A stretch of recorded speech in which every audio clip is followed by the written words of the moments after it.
Moitas grazas. Señor Presidente da Real Academia Galega, dignísimas individualidades participantes de maneira activa ou pasiva neste Congreso, miñas donas, meus señores, agora póñanse no meu lugar, despois destas dúas intervencións tan profundas e autorizadas, a de Carlos Ferreiro, necesariamente profunda hasta a extenuación, non? Algo así, porque claro, é algo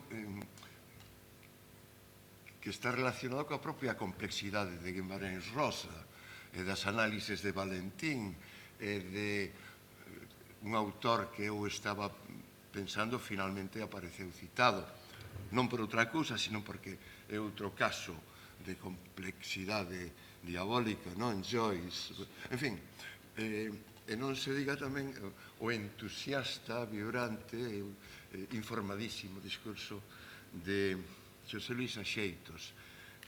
Insisto, póñanse no meu lugar. Cando fun localizado, conectado por un correo electrónico para formar parte da lista de relatores deste Congreso, vime inmediatamente capturado pola tentación. Dixen, non podo perder a oportunidade. Logo arrepentínme, porque logo mirei a lista dos relatores, a lista dos temas, sobre todo a lista dos relatores, e dixen, bueno, que fai un abogado como a min, a quen coñecen en Vigo, como Gándara, en medio de semellante friso de especialistas nas diversas materias e nos diversos enfoques cos que pode ser estimado, avaliado unha figura poliédrica como a de Valentín. A miña única escapatoria posible é o intento de divertirvos un pouco con algunhas anécdotas de Valentín, co aliví de que iso contribúe a acercarnos ao home, porque aparte de ser un fenómeno, porque Valentín foi un auténtico fenómeno, é un auténtico ferrote, como lle teño chamado por escrito en algunha ocasión.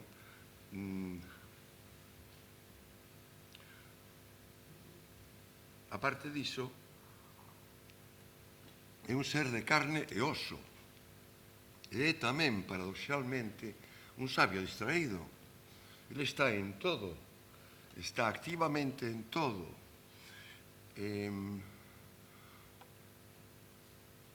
Era Laxeiro quen decía, dalle a todo, pero dalle a todo ben.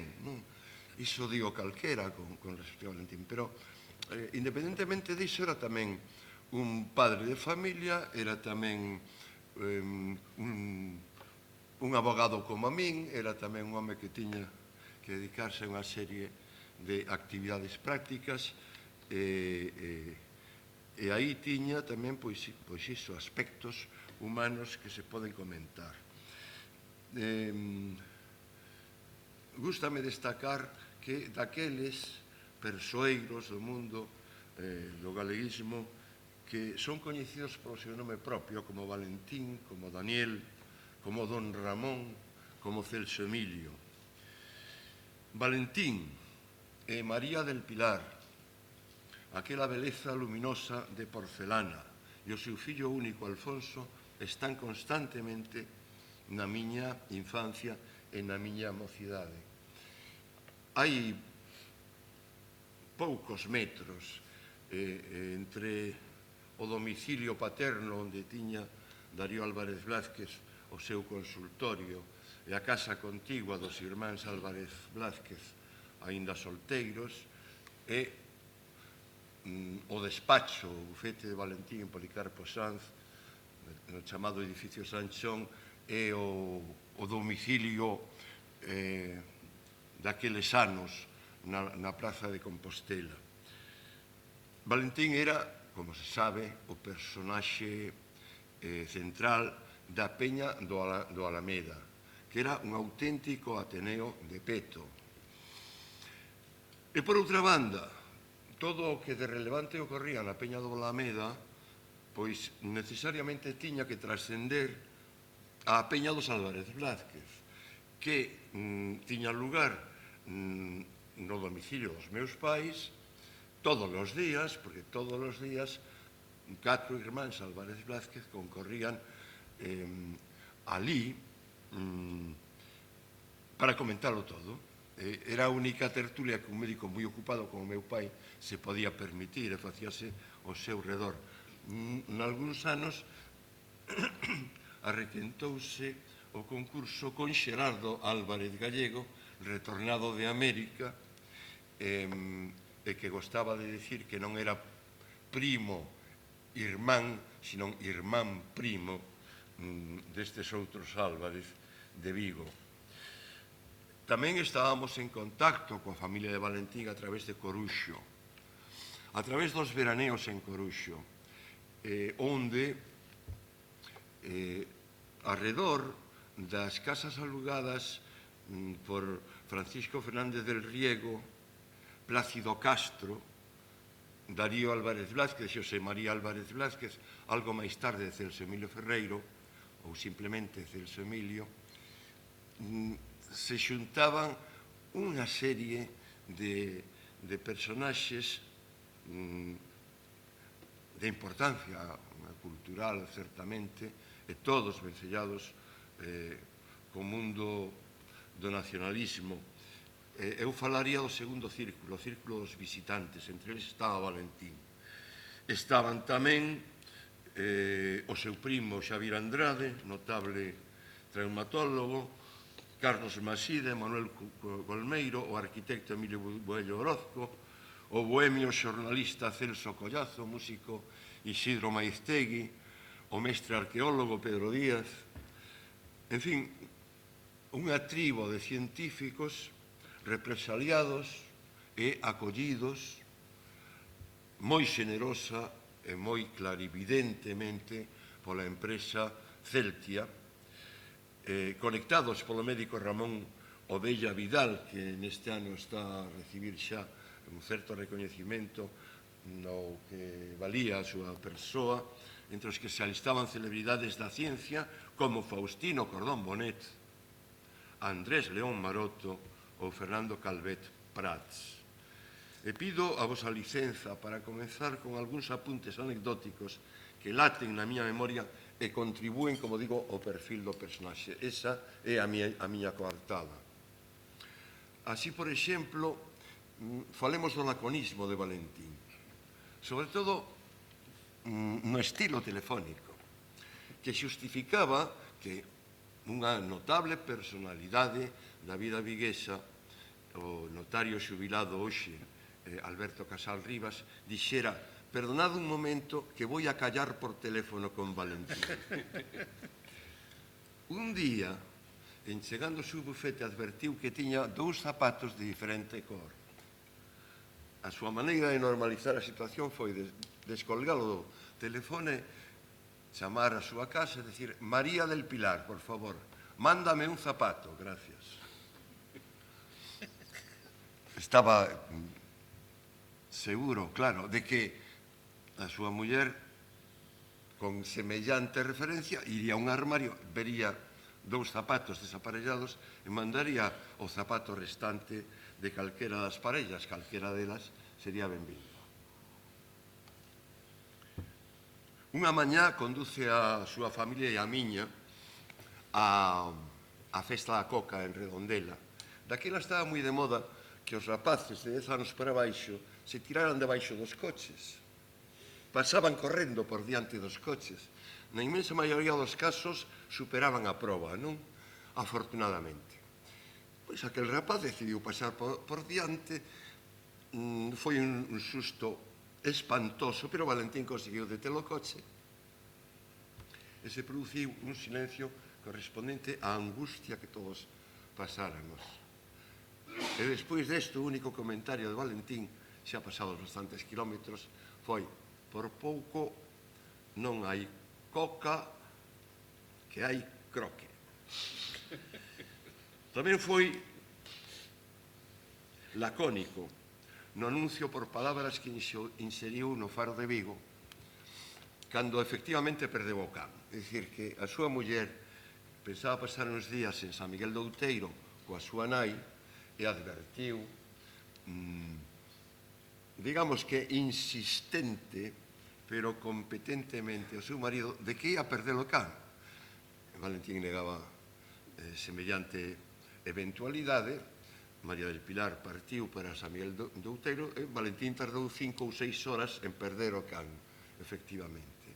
E entón fixo inserir no Faro de Vigo un anuncio que decía: se perdió un perro. Aquelo, naturalmente, era como quen bota unha botella ao mar para ver se a recolle alguén. Era posible que alguén chamara a redacción dicindo: eu encontrei un can, non será ese.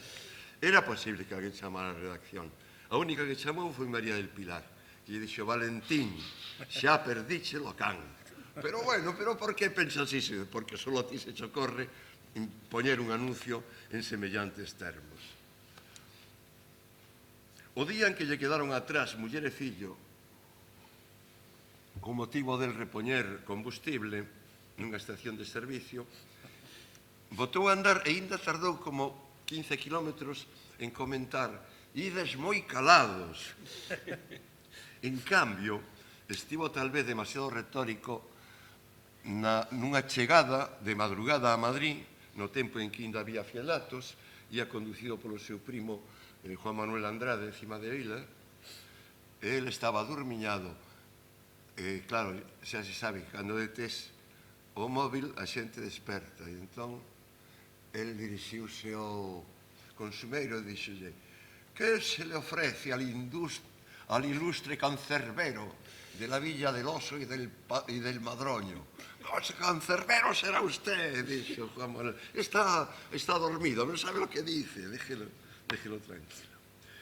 Outra nota da súa personalidade, xa dun sentido máis serio que estas primeiras, que trataban de definir a súa personalidade de sabia distraído. Outra nota sería a súa invulnerabilidade ou impasibilidade perante ameazas, acometementos físicos ou certo tipo de persecucións. Non é a miña maneira de ver, non son reaccións casuais, nin é tampouco un valor banal. Esa especie de frialdade perante o peligro que o salvou de certas ameazas importantes, moi serias.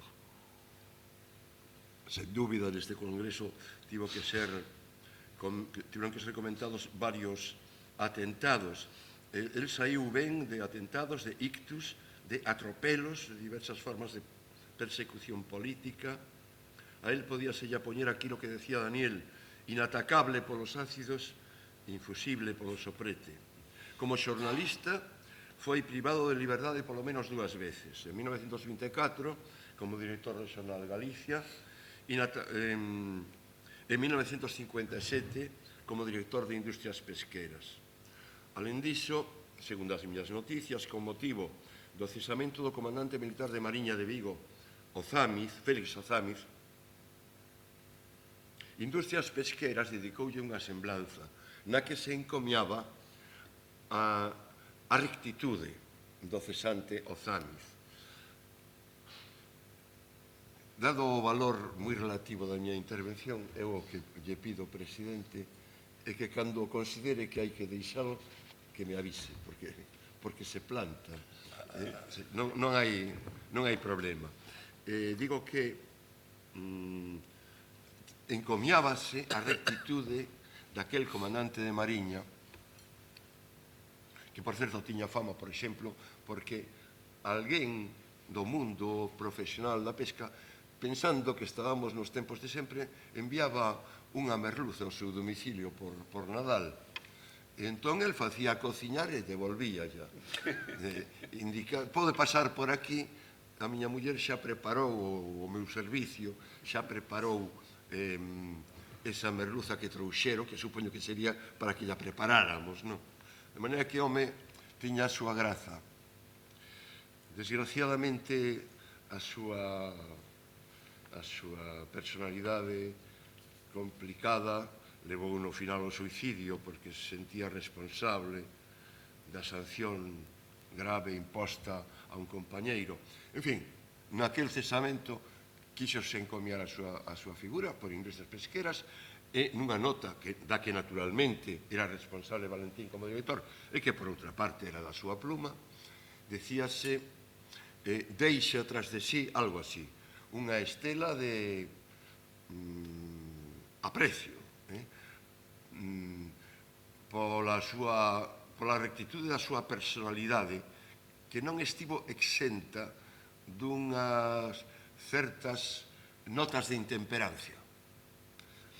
Amiguiño, ainda non ali a liberdade de prensa como para decirle a un comandante de Mariña algo sobre intemperancia. Por lo tanto, foi arrestado durante un mes enteiro.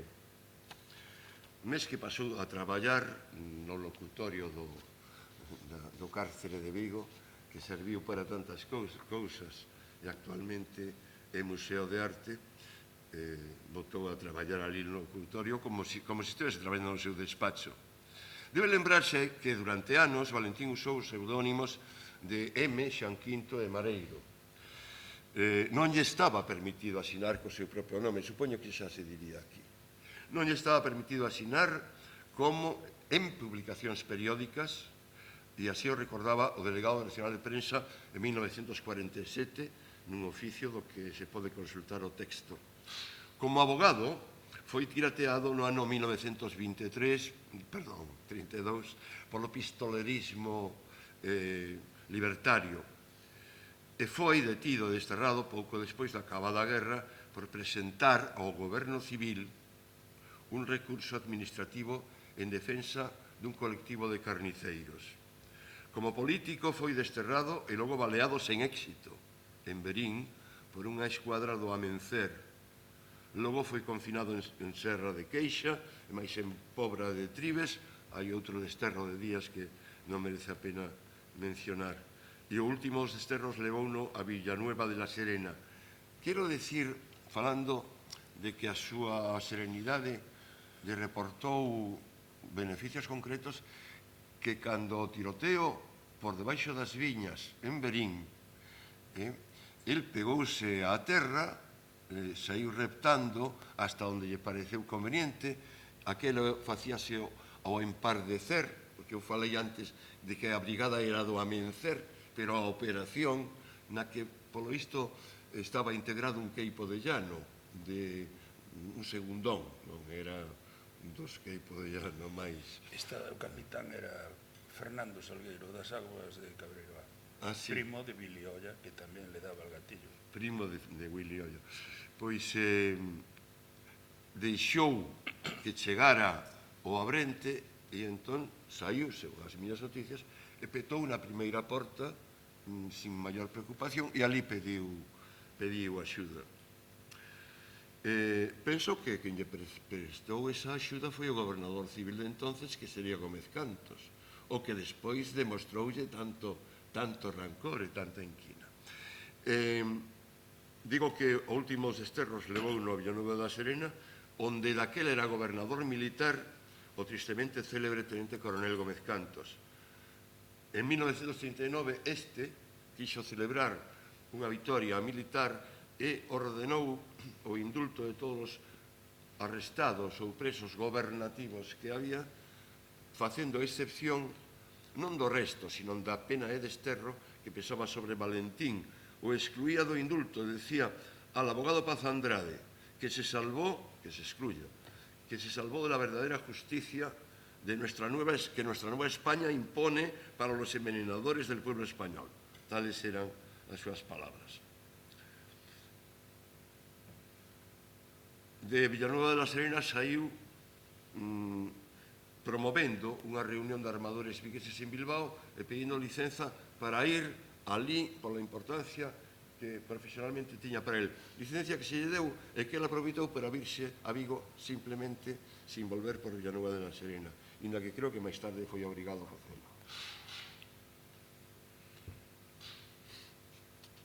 Antes da guerra, e víxese como tamén este é un beneficio meramente económico, pero é unha maneira de sortear ou de conxurar inconvenientes a base de non facer caso. Antes da guerra estaba autorizado para guardar, para encerrar un automóvil nun nicho que había, era un garaxe para un solo automóvil que había na parte posterior do edificio del pueblo gallego, a rentes da taberna de Lixio. O edificio é confiscado, incautado, como todos os demais de determinados periódicos que desapareceron e pasaron a ser integrados patrimonio, cabeceira en prensa del movimiento. Pois Valentín non se deu por informado e seguiu guardando os seus automóviles ali. Eu recordo o seu fillo Alfonso, o seu fillo único, encerrando ali un Hudson moi opulento, moi aparente, que tiña a familia, e máis adiante un automóvil dunha marca pouco coñecida, o Borgward Isabella, en plena década dos 60. Falando do abogado, a abogacía foi, con todo o prosaísmo que esta profesión miña ten, foi o seu modo de vida. E, polo tanto, a ela tivo que dedicar a maior parte do seu tempo, hasta o punto de que eu me pregunto de onde sacaba o tempo Valentín para tantas leituras como as que demostra. Era para adiviñalo, non? Pero o que explicaba Carlos demostra a densidade e a perennidade desa afección, non? Aparece en xuño de 1932 no segundo Congreso da Abogacía Española e figura, segundo poiden saber por datos que me proporcionou no seu día Xan Carballa, figura frecuentemente na prensa madrileña daqueles días, tanto como un home que máis ou menos era do seu tempo, algo máis novo, que non tiña nada que ver con el, que era José Antonio Primo de Rivera, que tamén estaba ali. Xa non volveu participar noutros congresos da abogacía, e foi lástima que non figurase no cuarto congreso da abogacía celebrado en León en 1970 pola importancia social e política que tivo. Sí que para iso xa comprendo que non tivera tempo Valentín. Tamén é verdade que do seu tempo de lecer, que o seu tempo non o dedicaba a tertulias profesionais, e que tampouco foi deses abogados que lle dedican moito tempo á vida corporativa. O que non foi inconveniente para que se lle concedese unha condecoración da Orde de San Raimundo de Peñafort. Como un detalle anecdótico máis, lembro que un dos primeiros abogados galegos, tal vez o primeiro, que interveu nunha causa perante o Tribunal de Orden Público foi precisamente Valentín, na defensa de Alberto Míguez polo seu libro El pensamiento político de Castelao, Ruedo Ibérico, 1965. Así que a súa intervención ali sería de pouco despois. O Colexio de Vigo créase no ano 32 por segregación do preexistente Colexio Provincial de Pontevedra. Nunha mesma mañá hai dúas xuntas de goberno. A primeira é de Constitución con elección da Xunta de Goberno. E hai ali abogados que, polo menos agora, nos parecen de unha grande relevancia, como Fernando Villamarín Rodríguez, Adolfo Gregorio Espino, Roberto González Pastoriza, Amado Garra Castellanzuelo, Raimundo Vidal Pazos Elías Barros Martínez, etc. E a segunda xunta xeral nesa primeira sesión do Colexio de Abogados ten por punto único da orde do día resolver sobre a comparecencia do Colexio como acusación particular na causa que se lle seguía aos seus agresores do tiroteo antes citado. O xuízo acordouse efectivamente esa, o que en castelán chamamos personamiento ou personación, esa comparecencia. O xuicio oral fíxose no ano 33, a sentenza foi absolutoria, supoño porque Isidro Millán Mariño, ilustre abogado en todo caso, debeu discutir con éxito o tema mesmo da autoría, porque era o único que podía escudir a responsabilidade dos autores dos disparos. Valentín non estaba. Valentín non acudiu, nin se personou, é dicir, nin compareceu como acusación, nin estaba como testemunha ese día. Ramiro Isla Couto, que compartira con él o escenario, inda que non os tiros, tal vez porque Valentín o empurrou e o deixou del, non sei se estaba ou non. En todo caso, o xurado debeu de dar un veredicto de non probanza da culpabilidade. Xa sabedes que lle acertaron con 5 tiros, afortunadamente eran do calibre 6. Calquera outro calibre, de calquera outro calibre, un corpo humano non atura, non sobrevive a 5 impactos. Como o calibre tivera sido algo maior, teríamos perdido algo moi serio para a historia de Galicia. E non únicamente de Galicia. Eu puiden verlle en radiografía en 1961 a bala que lle quedou aloxada no plexo braquial dereito, onde, polo visto, era delicado actuar. E, por tanto, quedou enquistada aí para toda a vida, na perspectiva absolutamente normal da radiografía, a bala parecía como unha bola. Un pouco máis con un pouco máis de tamaño do que tiña na realidade, por esa cousa que dan as radiografías, como sabe moi ben Fernando Filgueira, de quen celebro a presencia neste acto. Tampouco estou a falar de radiografía 1961. Era consiguiente ao atropelo de que fora vítima no seu barrio de Lérez, conducindo, creo que era un 600, de novo, o escaso calibre, salvounos de perder a Valentín, conducido polo seu amigo, o procurador Lago Goberna, que quedou absolutamente desolado. Aquelo tiña que ocorrer, porque que Valentín se baixaba dos coches sin mirar. Desdeñaba absolutamente as voces que xa na década anterior empezaban a prevenir, porque claro, houve un tempo en que un se baixaba do coche porque o seguinte automóvil pasaría 2 horas máis tarde. Pero xa na década, e empezar a década dos 60, pois foi cazado por un 600. Houbo politraumatismo e houbo unha sobrevivencia milagrosa de Valentín que non quedou afectado por nada, incluso nin siquiera por algo que o preocupou moito, que foron as 24 puntadas que levou no seu rostro de sexagenario. Pasando polo hospital Emilio Álvarez Blázquez,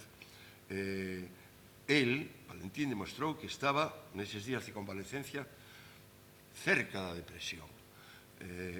Comentou que, mira, isto da cara, por exemplo, por iso diante do espello, isto da cara. Emilio dixe, pero Valentín, si calquera modificación que se faga neste momento é para mellorar. Non lle dades importancia, pero a ten. Tampouco lle deixou calco o ictus cerebral de 1970. En fin, Cantos minutos me quedan? Ad libitum. Ad No, libitum. no.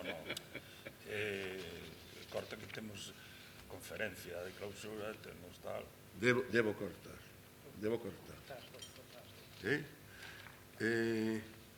Penso que é completamente inútil que eu intente... Dime o secretario, que tamén é cancerbero, que hasta as 12 podes.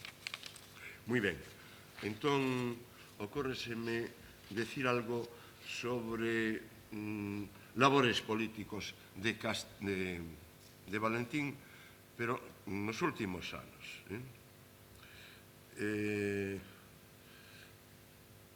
Seguramente se terá comentado, isto non é dos últimos anos, é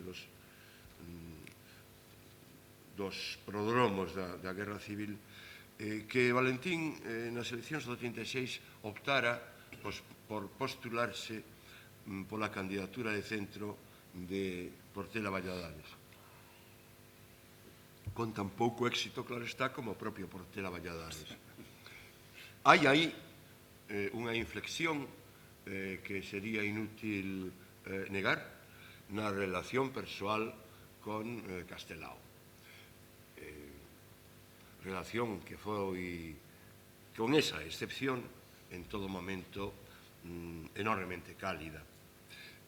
O que eu pido que se considere é que se trataba no cálculo de Valentín de conseguir que acaso outro individuo do mundo galeguista fose a desembocar nas Cortes Xerais, sen prexuízo dos homes, perdón, porque daquela mulleres candidatas non era fácil que houvese, sen prexuízo, dos homes que aspiraban a facelo a través das listas do Frente Popular. E que, por outra banda, é moi difícil de facer agora, polo menos para min, un xuizo sobre o sentido práctico, porque hai que estar familiarizado, e este que vos fala non o está, coas técnicas electorais e coa legislación electoral daquel momento que conducía aos aspirantes a ir á minoría, pola maioría ou ao copo. Entón, isto debe de ser tido en conta para avaliar esa decisión política de Valentín nun momento dado. Na posguerra aparece Valentín sostendo sempre con firmeza as súas conviccións democráticas e nacionalistas e ocupando un posto central na consideración da Galiza emigrante, pero relativamente distanciado do galeguismo do interior, institucionalizado como cultural ou político, incomunicación que foi resultado dunha difícil relación con determinadas persoas. Onde tivo Valentín un éxito indiscutible foi nos centros galegos de Iberoamérica, sobre todo no Centro Galego de Buenos Aires e no Círculo de Personalidades de Aguea, Luis Seoane, Rafael Dieste, Lorenzo Varela, Antonio Cuadrado, Antonio Baltar, conectados sempre a través da figura de Isaac Díaz Pardo, sen esquecer a Eduardo Blanco Amor, que mantivo con el unha relación moi asidua. Quero terminar facendo mención o feito de que tiven a honra de vivir con Valentín Paz Andrade a formación da Xunta Democrática de Vigo, primeiro, da Xunta Democrática de Galicia despois, e até tiven a de ser o seu suplente e de Fernando García Udín nas sesións de la Junta Democrática de España en París, Rue Fleuriot 17 e Hotel Loti, dos días 20 e 21 de decembro de 1974. Os creadores da Xunta Democrática sabían ben o que Valentín podía representar fora de Galicia e fora de España, e Valentín comprendía ben, como o resto dos que na Xunta participábamos, que a única maneira de realizar a última carreiriña final para conducir o réxime franquista o seu desenlace era a procura dunha transacción que asegurara ao propio tempo amnistía para todos e liberdades democráticas formais para abrirlle o camiño ás forzas políticas no marco constitucional, nun marco constitucional. Este era o cálculo. Así, Paz Andrade asumiu un papel representativo na Xunta, en primeiro lugar, na Plataforma de Organizacións Democrática POD e na Táboa Democrática de Galicia, isto segundo un manifesto de 13 de xullo de 1976, e finalmente na Comisión Negociadora da Transición, chamada por algúns Comisión 29 e outras veces Comisión 210. Sabedes que foi elixido pola candidatura democrática galega para o Senado en 1977. Tamén foi o único orador designado para dirixir a palabra a multitude en Vigo ao rematar a magna manifestación do 4 de decembro de 1979 por unha autonomía digna, e en 1980 figura na brillante lista dos promotores do Grupo de Opinión Realidade Galega, instituto que foi concibido seguramente polos 12 membros do seu Consello de Dirección, ao que non pertencía Valentín, e que acaso non foi debidamente entendido, segundo a queixa dos seus fundadores, tal vez pola mesma razón de que nunca foi ben explicado. Estes últimos servizos políticos de Valentín, a unha idade xa avanzada, poñen un broche moito máis que decoroso a súa traxectoria política de galeguista que se iniciara públicamente en 1917. Valentín era, sen dúbida, un ferrote, pero, ademais, co paso do tempo, resulta que a súa figura medra en troques de mirrar. Pásalle algo así como a Carlos Gardel. Aproveito a ocasión para felicitar a Real Academia Galega, señor presidente, por telo designado como escritor galardoado do Día das Letras Galegas deste ano. E ninguén me negará que en 2012 Paz Andrade estivo como nunca. Grazas pola paciencia e pola atención.